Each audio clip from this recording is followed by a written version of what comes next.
الحمد لله نحمده ونستعينه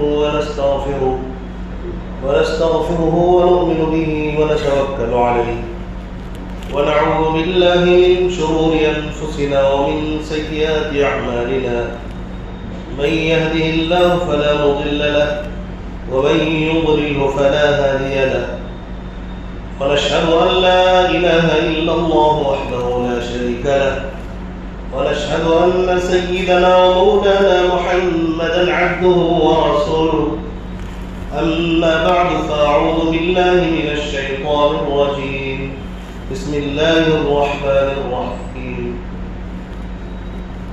واعتصموا بحبل الله جميعا ولا تفرقوا صدق الله العظيم.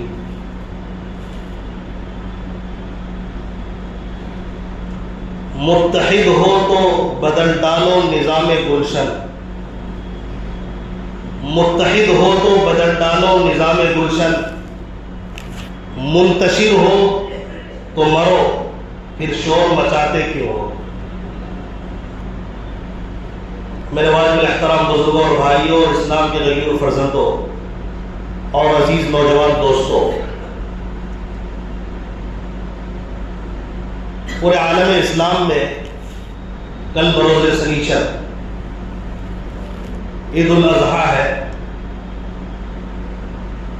دنیا کے چپے چپے میں جہاں بھی ایمان والے موجود ہیں، مسلمان موجود ہیں، وہ سب عید کی خوشیاں منائیں گے.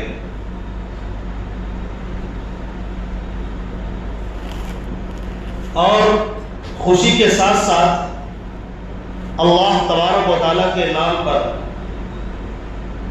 جانوروں کی قربانی پیش کریں گے. پوری دنیا کے اندر چاہے وہ مسلمان دیہات کا رہنے والا ہو یا شہر کا، یا جنگل پہاڑ میں رہتا ہو یا سمندروں میں زندگی بسر کرتا، تو کل کے دن سارے لوگ ایک جگہ جمع ہو کر جہاں تک ممکن ہو اجتماعیت کے ساتھ اللہ کے بارگاہ میں پیش ہو کر شکرانے کے طور پر دوگانہ نماز ادا کریں گے اور قربانیاں پیش کریں گے. میں نے گزشتہ 2-3 جمعے میں آپ کو بتایا کہ حج و قربانی کے پیچھے حضرت ابراہیم علیہ السلام اور حضرت اسماعیل علیہ السلام کی بے مثال قربانیاں پوشیدہ ہیں. اس کے بعد پیارے آقا صلی اللہ علیہ وسلم کو بھی حکم ہوا کہ آپ کو بھی قربانیاں پیش کرنی ہے، آپ کو بھی ان ایام میں خوشیاں منانی ہیں. تو پیارے آقا صلی اللہ علیہ وسلم جب مدینے تشریف لائے، جب تک مدینۃ المنورہ میں رہے تو عید الاضحیٰ کی خوشیاں مناتے رہے اور قربانیاں پیش کرتے رہے.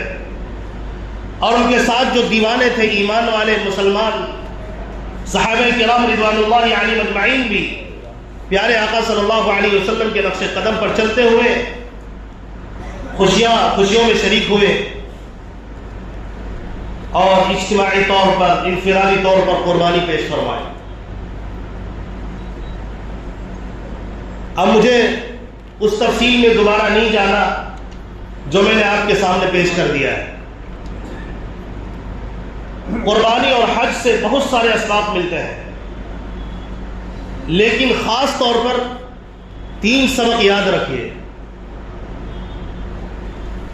اور جو شخص ان تینوں کو اپنی زندگی میں اتارے گا، کم سے کم کوئی خوش رہے یا نہ رہے، کوئی اطمینان سے رہے یا نہ رہے، لیکن جو بندہ عید قربان کے اس 3 سبق کو یاد کر لے گا وہ بھی خوش رہے گا اور اس کے آس پاس والے بھی خوش رہیں گے، اور عافیت کے ساتھ زندگی گزار کر مرنے والے ہوں گے. اور میدان حشر میں جہاں کوئی کسی کو پوچھنے والا نہیں ہوگا، ہر شخص کو اپنی پڑی ہوئی ہوگی کہ میں کسی طرح کامیاب ہو جاؤں، میرا اچھا نمبر آ جائے، میں آج کے امتحان میں کامیاب ہو جاؤں. ایسے وقت میں اللہ تبارک و تعالیٰ ایسے بندوں کو کامیاب کرے گا.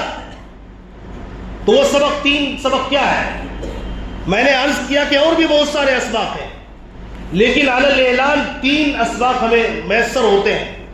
میں چاہوں گا کہ ان 3 سبق کو آپ آج پلو باندھ لیجئے اور جہاں بھی رہیے، شہر میں رہیے، بازار میں رہیے، گھر میں رہیے، اپنی زندگی میں ان 3 سبق کو دہراتے رہیے. اسی میں ہمارے لیے بھلائی اور خیر اور عافیت اور سربلندی ہے.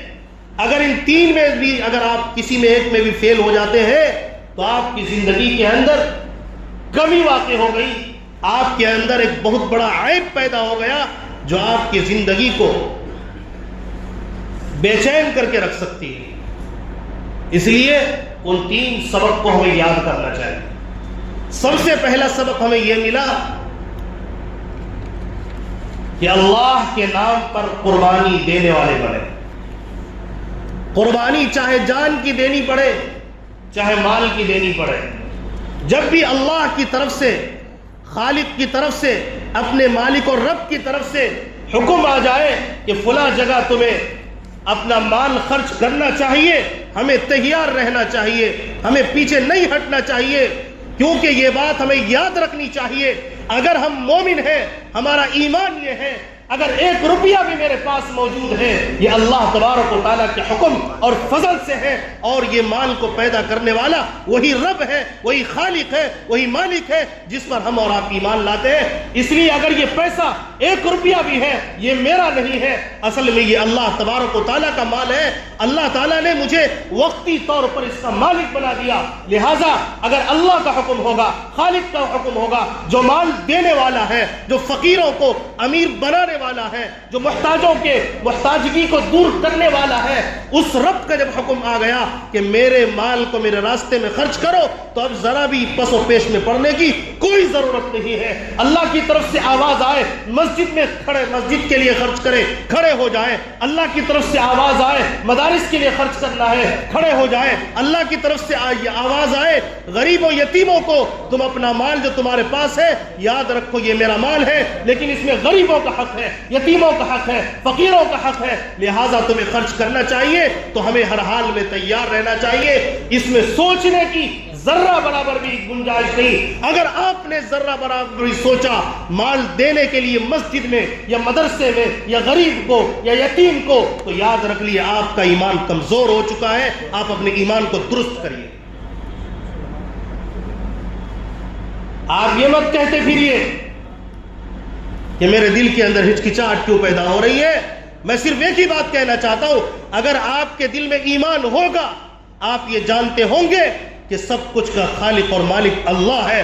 جو اللہ آج مان دیا ہے کل بھی وہی دے گا. آج اللہ نے خرچ کا حکم دیا ہے، لہذا میری ذمہ داری ہے خرچ کرنے کی، میں خرچ کروں. اگر میرے پاس سے مال جائے گا، اللہ تبارک و تعالیٰ دوسرے راستے سے مجھے عطا کرے گا. جو اللہ کل دیا تھا وہ آج بھی دے گا اور آئندہ بھی دے گا. اللہ کی مدد نہ ہو، اللہ کا فضل نہ ہو، 1 روپیہ تو دور کی بات ہے، ایک پھٹی کوڑی بھی کسی کو نصیب نہیں ہو سکتی. تو سب سے پہلی بات ہمیں یہ معلوم ہوئی کہ اللہ کے نام پر قربانی کی بات آئے تو پیچھے مت ہٹیے، ورنہ اللہ تبارک و تعالیٰ آپ کی اس خلاف ورزی پر اگر آپ نے کنجوسی اختیار کی تو اللہ تبارک و تعالیٰ آپ کو ایسے ذلیل کرے گا، آپ کے وہم گمان میں بھی نہیں ہوگا. آپ کے روپیے پیسے ایسے جگہ میں خرچ ہوں گے، آپ کے تصور میں بھی نہیں ہوگا کہ یہ میرے پیسے کہاں اڑ رہے ہیں. رشوت خوری میں، رشوت دینے میں، رشوت میں، دکھاوے میں، اڑانے میں، پکانے میں، انہی چیزوں میں آپ کا مال ضائع ہو جائے گا. کتنے مالدار آپ کو میں بتاؤں بوڑھے ہو گئے، قبر کے قریب پہنچ گئے، لیکن آج تک مکہ اور مدینے کا دیدار نہیں کر سکے. اتنے محروم القسمت ہے یہ لوگ. مال موجود ہے، لیکن اللہ تبارک و تعالیٰ نے جب دیکھا کہ ایمان اس کا اتنا کمزور ہو گیا ہے، یہ میرے مال کو اپنے باپ کا یا خود کا مال سمجھتا ہے، لہذا میں اسے اپنے گھر سے محروم کر دیتا ہوں. اس کے دل کے اندر سے مکہ المکرمہ اور مدینہ المنورہ، روضہ رسول اور کعبۃ اللہ کی اہمیت کو اللہ تعالیٰ نکال کے پھینک دیتا ہے. کہ جب تم نے کنجوسی اختیار کی، کنجوسی اختیار کرنا میرے دوستوں کا کام نہیں ہے، میرے نافرمان بندوں اور میرے دشمنوں کا کام ہے. قارون کون تھا؟ کنجوسی اختیار کرنے والا، یہ رب کا کھلا ہوا دشمن تھا. فرعون کون تھا اور قارون کے ماننے والے کون ہیں؟ اور اسی طرح بخیل اور کنجوس جو بھی اب آئندہ کے دور میں پیدا ہوتے رہیں گے، یہ سارے کے سارے بخیل اور کنجوس، اللہ کی قسم، 1000 مرتبہ اللہ کی قسم کھا کر میں کرتا ہوں، یہ شیطان کے دوست ہو سکتے ہیں، یہ قارون کے دوست ہو سکتے ہیں، یہ فرعون کے دوست ہو سکتے ہیں، یہ ابو جہل، ابو لہب، عتبہ، شیبہ، کفار و مشرکین کے دوست ہو سکتے ہیں، لیکن یہ اللہ کا دوست نہیں ہو سکتے۔ یہ اللہ سے دور ہو جاتے ہیں جو مال کو پکڑ کے بیٹھ جاتے ہیں۔ اسی لیے اللہ تبارک و تعالیٰ نے عبرت کا نشان بنانے کے لیے اللہ نے اعلان کیا تمہارے پاس کیا مال ہوگا، آؤ دیکھو قارون کے مال کو، اتنے مال ہے، اتنا مال ہے، تم تو مر جاؤ گے اور تمہاری کئی پشتیں ختم ہو جائے گی، لیکن اتنے مال کبھی تم جمع نہیں کر سکو۔ ان کے خزانوں کے، روم کی اور خزانوں کے ہال کے جہاں پر وہ خزانے رکھتا تھا، اس کے دروازوں کی چابیوں کو اللہ قرآن میں کہہ رہا ہے لَتَنُوءُ بِالْعُسْوَةِ أُولِي الْقُوَّةِ،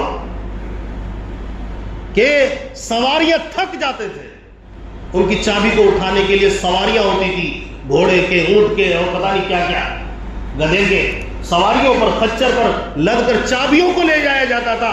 اب آپ تصور کریں اس کا تالا کتنا زیادہ ہوگا۔ یہ تو چابی کا اللہ تبارک و تعالیٰ نے تذکرہ قرآن میں کیا ہے، ان مفاتحہ لتنوء بالعصوۃ اولي القوہ، بڑے بڑے طاقتور لوگ اس کو اٹھا کر لے جاتے تھے، لیکن پھر کیا ہوا؟ یہ بندہ اترانے لگا، اللہ نے قرآن میں اعلان کیا فخسفنا به وبداره الارض، حضرت موسیٰ نے کہا اللہ کا مال ہے لہذا خرچ کرو، اس نے نالائقی دکھائی اور کہا کہ یہ میرا مال ہے، میں کیسے خرچ کر سکتا ہوں؟ اللہ نے اعلان کیا ہم نے اس کو بھی اس کی دولت کے ساتھ زمین میں دھسا دیا، یہ عبرت کا نشان بن چکا ہے۔ اس لیے اگر کوئی مال کی قربانی دینے سے پیچھے ہٹتا ہے، بخیل اور کنجوس کے صف میں داخل ہو جائے گا، لیکن اللہ سے دور چلا جائے گا اور شیطان کے قریب پہنچ جائے گا۔ اس لیے ہمیں اللہ سے قریب ہونا چاہیے، رسول سے قریب ہونا چاہیے، تاکہ ہم آخرت میں بھی کامیاب ہو اور دنیا کی لامحدود زندگی میں بھی اللہ کی طرف سے کوئی پکڑ نہ آئے۔ بڑے بڑے مالداروں کو روتے ہوئے اور آنکھوں سے آنسو جاری ہوتے ہوئے آپ نے بھی دیکھا ہوگا اور ہم نے بھی کئی لوگوں کو دیکھا ہے۔ مال لے کر بیٹھ جانا یہ مسئلے کا حل نہیں ہے، یہ بیوقوفی اور حماقت ہے۔ مال میں دوسروں کا بھی حق ہے۔ اللہ تبارک و تعالیٰ اگر چاہتا تو سب کو مال دے دیتا، لیکن کسی کو دیا کسی کو نہیں دیا، یہ آزمائش ہے۔ جس کے پاس مال ہے وہ دوسروں کو دے، جس کے پاس مال نہیں ہے وہ محنت کرے، کوشش کرے اور جو ملے اس پر صبر کرے، اور جس کو اللہ نے مال دیا وہ شکر کرے اور اللہ کے راستے میں خرچ کرتے رہے۔ تو کل کے دن انشاءاللہ ہم سب لوگ قربانی پیش کریں گے، قیمتی جانور کی قربانی انشاءاللہ ہم لوگ پیش کریں گے۔ پورے عالم اسلام میں انشاءاللہ قربانی کو منظر ہوگا جس کو اللہ تبارک و تعالیٰ دیکھ کر خوش ہوگا کہ دیکھو میرے بندے میرے حکم کی قربانی دے رہے ہیں۔ اس لیے کوئی شخص پس و پیش میں نہ پڑے۔ اسی طرح دوسرا سبق ہمیں یہ ملا، اسی سبق کے ساتھ سے جڑا ہوا دوسرا حصہ ہے جان کی قربانی کا۔ ہمیں یہ سبق ملا کہ ہم قربانی کے ذریعے یہ سمجھے ان صلاتی ونسکی ومحیای ومماتی للہ رب العالمین۔ ہمیں کہلوایا جاتا ہے جانور ذبح کرنے لگو تو کہو ان صلاتی، اے اللہ میری نماز، ونسکی میری قربانی، ومحیایا اور میرا جینا، ومماتی اور میرا مرنا، سب کچھ تیرے لیے وقف ہے۔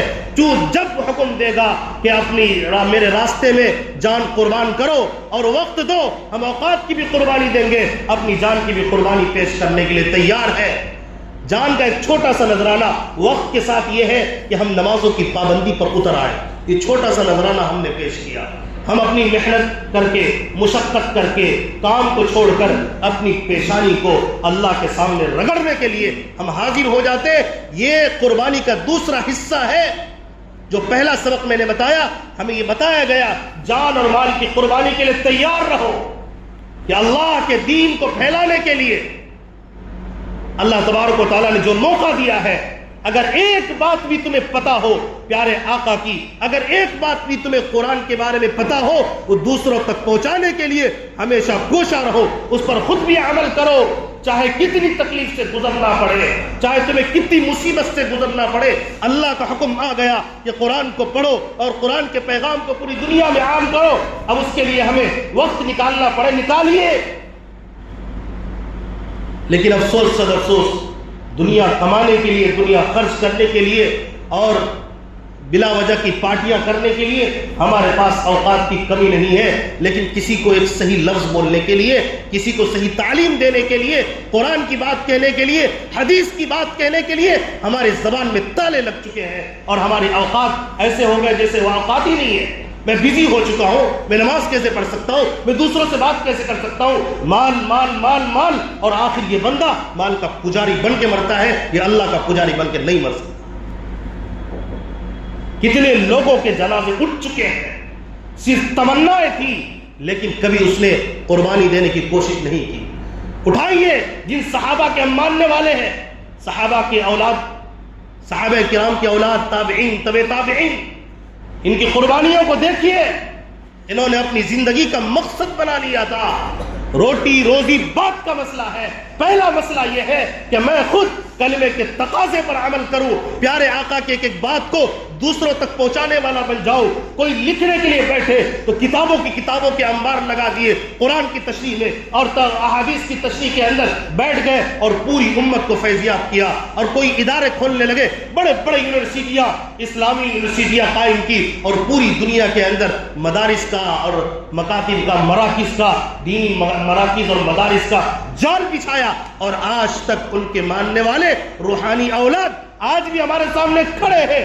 علماء کرام جو نبی کے وارث ہیں، جو مسجدوں کے لیے، مدرسے کے لیے اپنے وقت کو قربان کر دیا ہے، اور انہوں نے ارادہ کر لیا ہے جان جائے تو جائے لیکن اللہ کے دین کے ساتھ جائے، وقت ضائع کرنے کے ساتھ نہ جائے۔ آج بھی ایسے علماء آپ کو ملیں گے، ایک سیکنڈ بھی ان کا ضائع نہیں ہوتا ہے، سوائے یہ کہ وہ اللہ کے حکم کو پہنچا رہے ہو، یا نبی کے طریقے کو پہنچا رہے ہو، یا نبی اور اللہ کے حکموں کے مطابق زندگی گزار رہے ہو۔ ایسے بہت سے علماء آپ کو مل جائیں گے، کثیر تعداد اس وقت بھی موجود ہے علماء کرام۔ مدرسے میں جائیے، آپ دیکھیے کیا کرتے ہیں اساتذہ کرام۔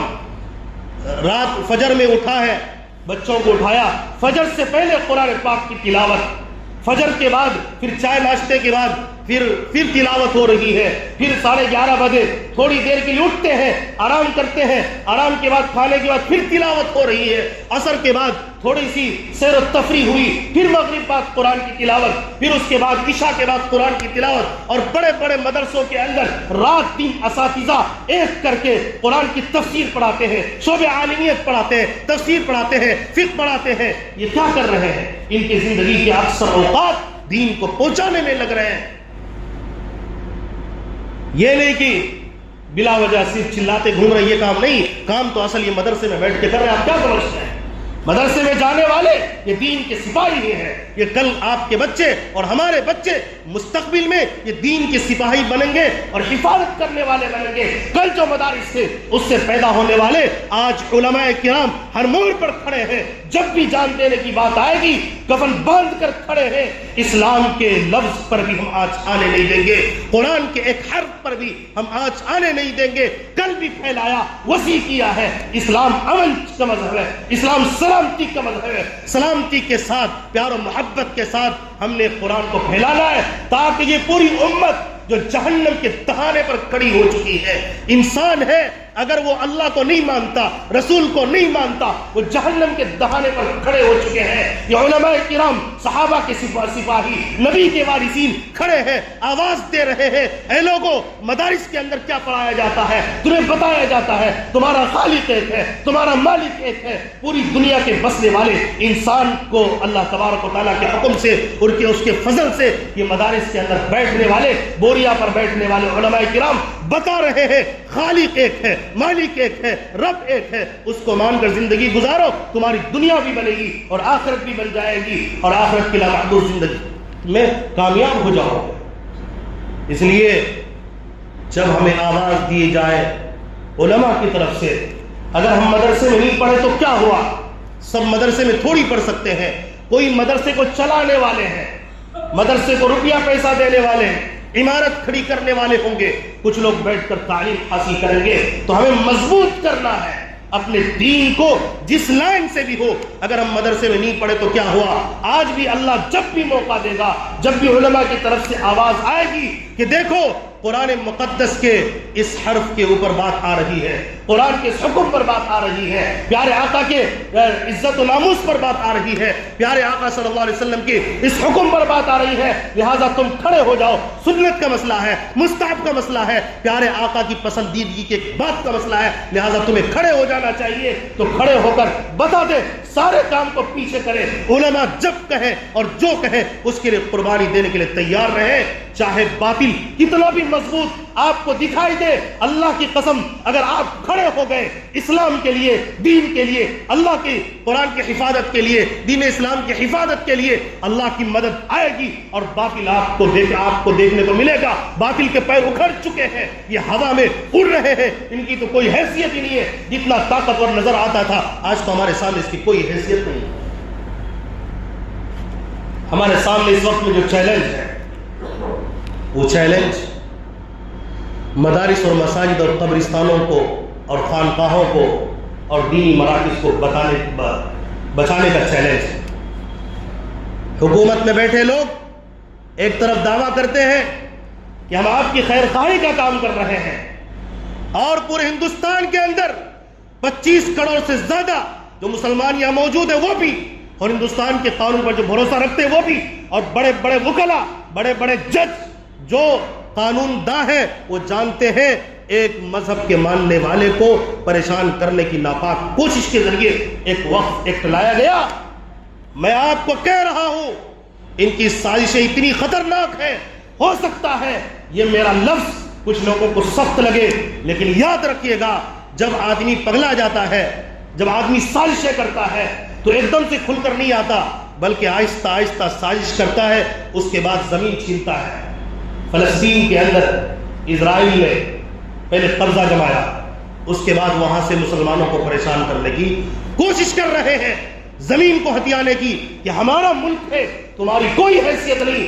آج ہمارے ہندوستان کے اندر بھی آگے مستقبل میں اگر آپ قانون وقف کو پڑھیں گے، آپ کو پتہ چلے گا جب یہ زمین ہی نہیں رہے گی، آدمی کہاں رہے گا اور کہاں عبادت کرے گا، کہاں اپنے مردوں کو دفن کرے گا۔ آدمی ملک کے اندر پریشان ہوگا اور ہر جگہ فتنہ و فساد برپا ہوگا، اس کے علاوہ کچھ نہیں ہوگا۔ تو یاد رکھ لیجئے، اگر فلسطین ہونے سے بچانا ہے، فلسطین پر ظلم و جبر جو آج جاری ہے، ابھی ہمیں کھڑا ہونا پڑے گا۔ وقف ایکٹ کو ریجیکٹ کروانے کے لیے جو قربانیاں دینی پڑے گی، جاگیے اور جاگ کر قربانی دیجیے۔ دوسرا سبق ہمیں اتحاد کا ملتا ہے، ضرورت پڑے گی قربانی دینے کے لیے اتحاد کا۔ قربانی میں ہم لوگ کیا کرتے ہیں؟ نبی پاک علیہ الصلوۃ والسلام نے سبق دیا، مسجد نہیں میدان میں جاؤ، عید کی نماز ادا کرو، اجتماعیت کا ثبوت پیش کرو۔ دوسرا سبق ہمیں ملا، ہم اجتماعیت کا ثبوت پیش کریں گے۔ اور تیسرا سبق ملا، محبت اور پیار۔ یہ خوشی کا دن ہے، محبت کا دن ہے، محبت کو بانٹیے، خوب پہنیے، پہنائیے، خوب کھائیے، کھلائیے، اللہ کے ذکر کو بلند کرنے کے لیے ایک ساتھ نکل جائیے۔ آج ہماری ضرورت ہے اجتماعیت کی، لہٰذا یہ 3 باتیں یاد رکھیں۔ قربانی جس سے جو ہمیں سبق ملا، پہلا ہمیں یہ سبق ملا کہ ہم قربانی دینے والے بنے۔ بولیے کیا سبق ملا؟ قربانی دینے والے بنے اور لوگوں کو جگائے، سوئے نہیں۔ جو قوم قربانی نہیں دیتی ہے وہ قوم کی کوئی حیثیت نہیں ہوتی۔ وہ کل بھی مٹا دیے گئے تھے، آج بھی وہ مٹا دیے جائیں گے، کل کے دن ان کا نام لینے والا کوئی نہیں رہے گا۔ اس لیے قربانی کا جذبہ، دوسرا اجتماعیت کا ثبوت، تیسرا محبت۔ پوری دنیا کے اندر انسانیت میں بھائی چارے کے لیے آپ محبت پیش کیجئے، آپ لوگوں کو کھلائیے، ان کی عزت کیجئے، احترام کیجئے، انسانیت کی بنیاد پر، ان کے چاہے وہ کسی بھی دھرم سے تعلق رکھتا ہو، دھرم کی بنیاد پر نہیں، انسانیت کی بنیاد پر محبت کو فروغ دیجئے اور کہیے جس طرح میں انسان ہوں تم بھی انسان ہو، لہٰذا اگر تم مشکل میں ہو، تمہاری مشکل کو دور کرنے کے لیے جو مدد ہو میں کروں گا۔ اگر ہندو ہو تو کیا ہوا، عیسائی ہو تو کیا ہوا، سکھ ہو تو کیا ہوا، اگر تمہیں تکلیف ہے میں تمہارے ساتھ ایک ملک میں رہتا ہوں، لہٰذا میں تمہاری مدد کرنے کے لیے تیار ہوں اور مدد کے لیے میں بھی قدم بڑھاتا ہوں۔ اور ہمارا پیغام یہ ہے، ہم سب آپس میں دوسرے کے معاونت کے ساتھ، تعاون کے ساتھ، پیار و محبت کے ساتھ آگے بڑھیں۔ اسی لیے ہم آواز دیتے ہیں، آج ایک کمیونٹی کو دبانے کے لیے وقف ایکٹ لایا گیا ہے، کل کسی اور کمیونٹی، دلت وغیرہ اور جو مائنورٹیز کے اندر ہے ان کو دبانے کے لیے کوئی اور وقف ایکٹ لایا جائے گا۔ اگر آج یہ سارے لوگ مل کر جو انسانیت سے محبت کرتے ہیں، قانون سے محبت رکھتے ہیں، اگر یہ کھڑے نہیں ہوئے ملک کہیں اور چلا جائے گا۔ ملک کی جو صورتحال ہے وہ سب کے سامنے ہے، جس طرح سے ناانصافی ہو رہی ہے ملک کے اندر حکومت کے ذریعے سے وہ سب کے سامنے ہے، اور جو ماحول کریٹ کیا جا رہا ہے یہ کریٹ کرنے والے یہ کوئی دوسری مخلوق نہیں، کسی ہندوستان کی سرزمین پر بسنے والے انسان ہی ہے، لیکن انسان کی شکل میں یہ ظالم اور مجرم ہے، اور ظلم کے خلاف آواز بلند کرنا ایک زندہ انسان کی علامت ہے۔ جو انسان مر جاتا ہے ظلم ہوگا، نہیں تڑپ سکتا کیونکہ یہ مر چکا ہے، اس کی غیرت مٹ چکی ہے۔ اگر زندہ ہے ظلم ہو رہا ہے اور ہمارے حقوق چھینے جا رہے ہیں، کھڑے ہو جائیے، آواز دیجئے۔ آج ہمیں بلایا جا رہا ہے امارت شریعہ بہار، اڑیسہ، جھارکھنڈ کے جتنے مسلمان ہیں سب کو آواز دی گئی امارت شریعہ کے ذریعے کہ گاندھی میدان میں 29 جون کو آنا ہے تو آنا ہے۔ 29 دن کوئی کام نہیں، صرف ایک کام، اپنے باپ دادا کی زمین جو اللہ کی ملکیت ہے اس کی حفاظت کے لیے وقف ایکٹ کو ریجیکٹ کروانے کے لیے پسینہ بہانا پڑے بہائیں گے، دکان چند گھنٹوں کے لیے بند کرنا پڑے ہم کریں گے، اور مال کی قربانی دے کر گاندھی میدان میں حاضر ہونا پڑے ہم ہوں گے انشاءاللہ۔ بولیے لوگ سارے حاضر ہوں گے انشاءاللہ، دین کو بچانے کے لیے، اسلام کو بچانے کے لیے، مدرسے مسجد کو بچانے کے لیے، قبرستان کو بچانے کے لیے۔